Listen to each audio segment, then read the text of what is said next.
Hey, if you ever leave at night on whatever journey trip you're on to get an early start for the next day, go ahead, hit that subscribe button. Hey, this is Sean with Weekend Truckin. You are on a vlog along with me. We're leaving tonight because I am going up to the Freightliner dealership. I have an appointment at 7 a.m. tomorrow, and then I'm going to pick up a backhaul to take to Chicago on my way to Elkhart, and I don't want to waste a 2 to 3 hour period on my clock while I'm at Freightliner. All right, here we go. Let's get it.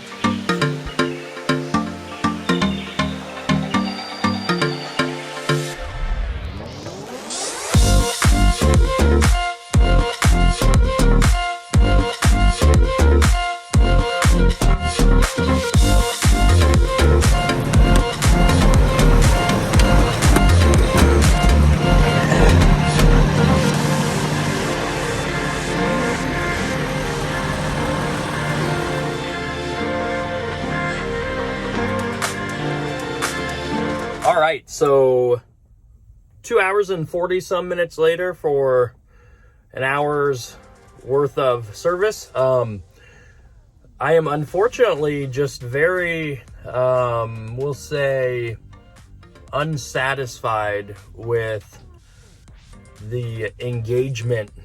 Maybe that's just the, the sales guy, the customer service guy, blocking you from finding out more. But here's what, and let's preface this, I'm fine with spending money, but here's what $170 some or whatnot got me.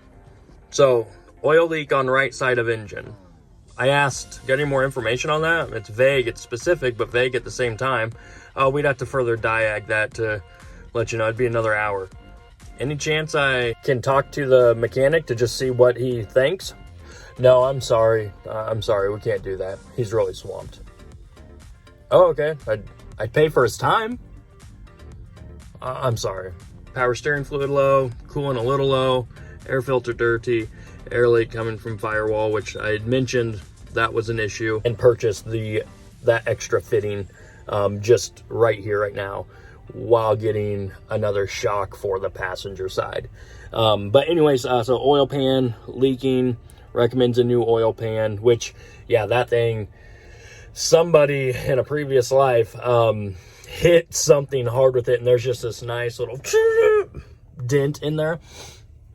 And then oil filter loose and leaking. Brakes on RR are thin. Abnormal tire wear on the steering wheel, which again, that was hopefully fixed by the new shock. But as I was talking with my local mechanic, and he was, I had him change it for me, which was a good thing because he had to use a torch to heat up to get the bolt to unlock or unseize. But he had mentioned it could be I don't know if he said kingpin, ultimately a U-joint or something on bigger rigs. He's like, they'll look at that in the inspection. Again, no thorough discoveries like I repeatedly mentioned that I wanted to pay for. I had also asked about just a scheduled maintenance. So if you guys have noticed, I'm OCD.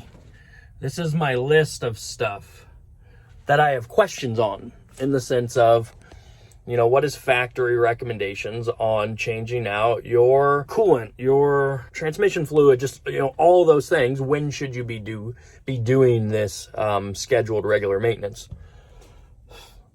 Nothing. Anyways, we're going to hit the road. I am going to actually just drive over to the parts and buy some power steering fluid. I have some coolant. We're going to be changing the oil after this trip, and installing the AMSOIL HD, or their heavy duty bypass system. I know. Some of you told me not to, but it just makes sense.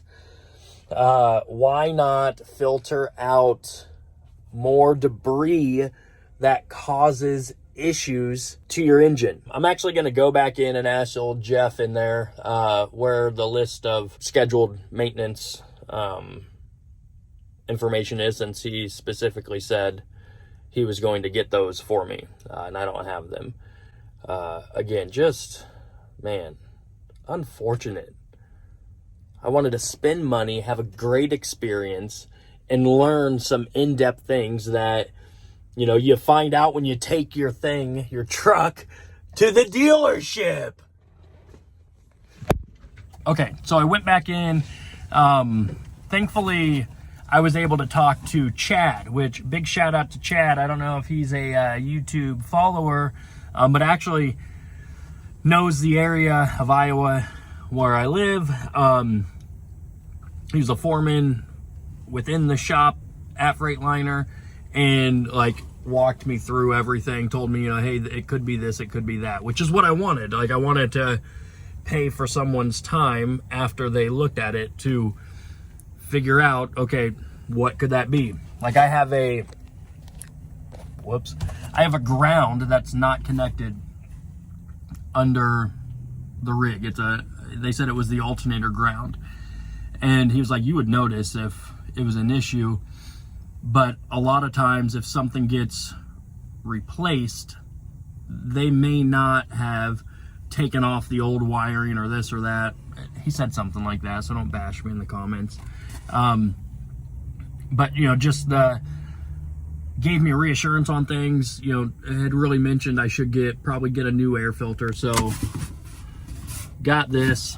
I'm back in the Flying J's truck stop where I had parked for the night, and I'm going to replace this, add some power steering fluid, just the little things that are easy, quick fixes on there, and yeah, then go from there. So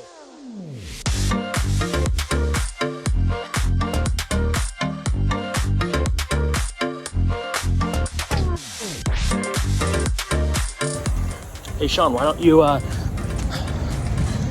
work smarter, not harder?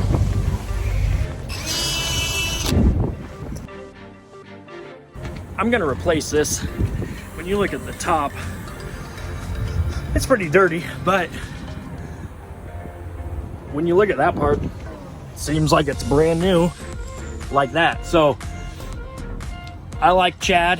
He said he'd replace it, so I'm gonna replace it. This could also just be a simple, oh, we looked at that and the top of it looked dirty, so we marked down dirty air filter. Anyways, I'm gonna get it replaced. Super easy. 3 screws, use a drill, put the new one in, and then we are on our way to pick up, I believe, a F-150, maybe a 2009 F-150, taking it to Chi-Town. Added, boom, just a little power steering fluid. So now we're on our way. See you guys.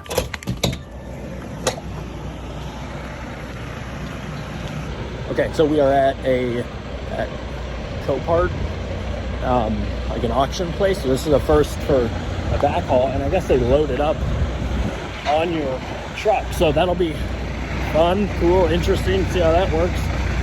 Especially since my bed is all weird, split level. So stay tuned.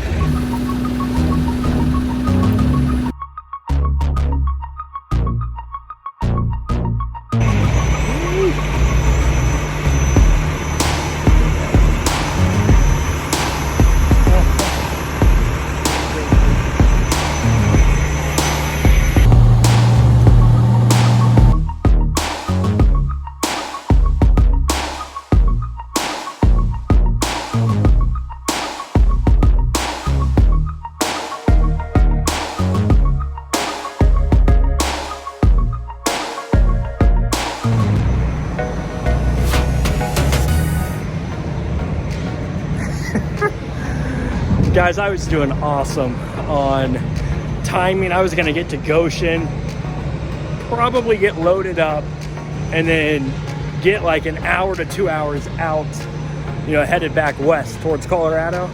Well, this truck doesn't go into neutral. We're trying to find a battery that hopefully will work to get it into neutral. Just, I guess maybe has electrical issues, but this was not outlined on Central. So it needs to go right there. and it wouldn't be an issue if we could get it in neutral. It's the next day. We got it figured out. So the guy was calling his aunt to bring a battery, and I said, why don't we use YouTube? Duh. So YouTube for the win, and that little insert down by the little shifter knob, take that out, push it down, slide it back into neutral. Boom, we were golden. Definitely made me get a later start in terms of getting westbound heading to Colorado, but all is good. We're on the road, we're moving, we're making some money.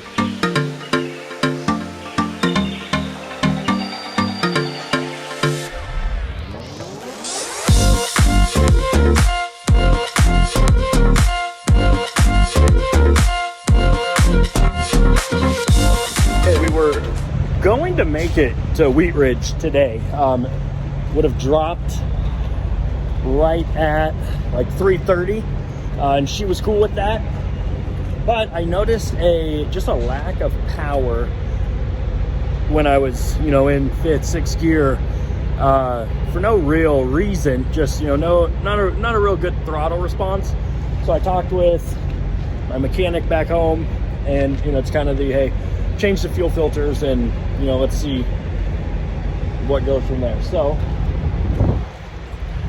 I'm at Thunder Road, and I'm gonna go in, just fueled up, gonna go in, go pee, and come out here and let you guys watch me change the fuel filters, and let's hope that fixes it. But we'll be dropping tomorrow morning instead now. All right, guys, stay tuned.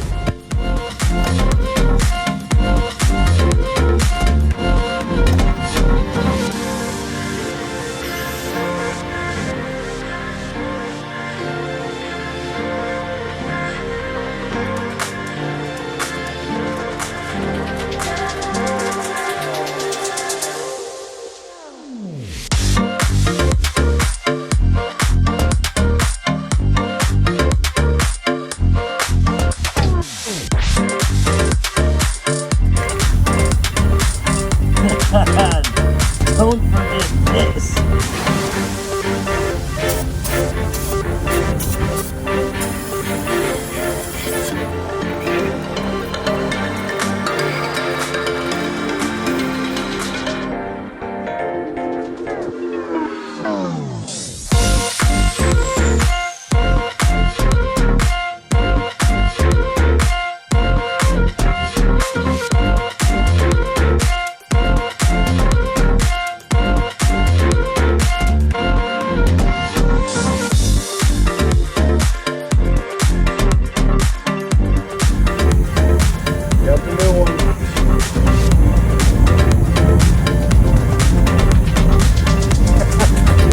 Fucking idiot.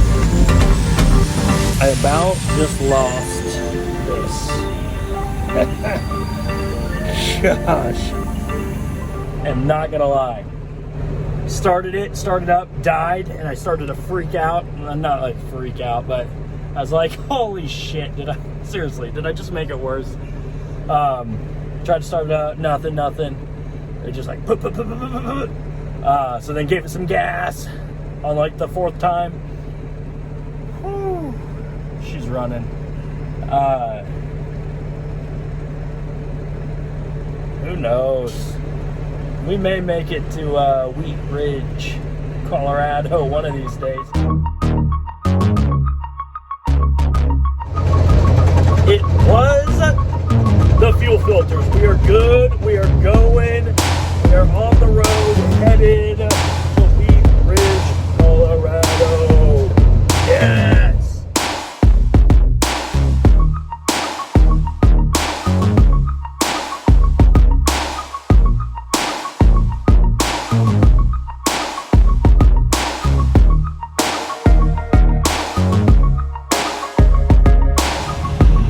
Duty, personal conveyance for the win, since I will be spending like 13 hours in Wheat Ridge waiting to be able to drop. Now let's just hope I don't have to try to back into a spot here at the TA.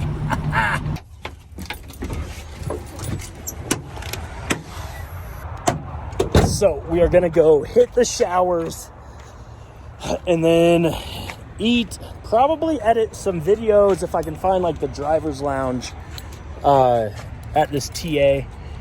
But I had mentioned I off-dutied personal conveyanced from the dealership to here. I didn't know that they were not taking units at the time that I got there. So I was also about out of time on my clock. So I had to seek shelter. That is what I did. So I will only have to off-duty personal conveyance back to the dealership tomorrow morning and go on duty at some point in time throughout the morning. I'm pretty sure that's illegal. Super truckers, if I have any on my channel, go ahead, comment below if that's not. But Hotshot Dave said it was in a video I watched of him talking about ELD workarounds. So yeah, should save me, I don't know, a good hour or so tomorrow morning, just with the whole process of, you know, stuff. So that's it. We're almost ready to drop these units off.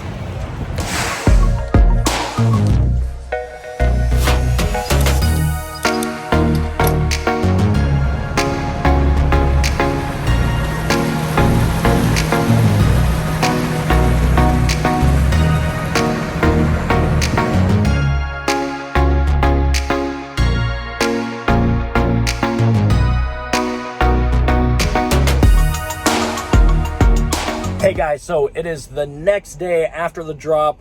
I didn't get any footage of the drop.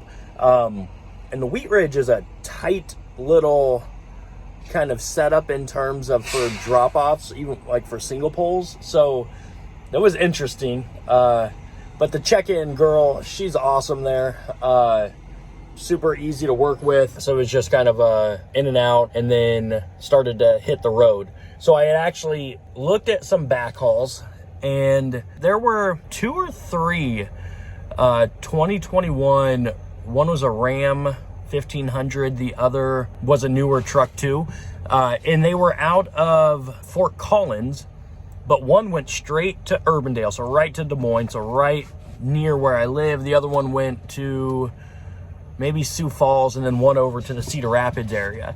I was super close to booking those because, well, one of them, like the Urbandale one, because I was paying $600. So, if I would have booked that after just kind of crunching my numbers in my spreadsheet with getting my final settlement and whatnot, and the back haul from Des Moines to Chicago, I would have put over $2K in my pocket this week for this trip. So again, can you make money in RV transport? Yeah, but you're not doing single poles anymore. All right, cool story, bro. Yes, you can. And then there's just levels to the game, in the sense of, you know, if you really are just starting off, there's the driveaways where you're just getting in a motorhome and driving it. Then there's the single poles. Then there's the haul and tow. Then there's, come up here even higher, there's the low boy or the multi-haul, you know, where you got a trailer and you're pulling 3 to 4 smaller campers. And I think if I remember right, on that load board, you're making like 280 something a mile.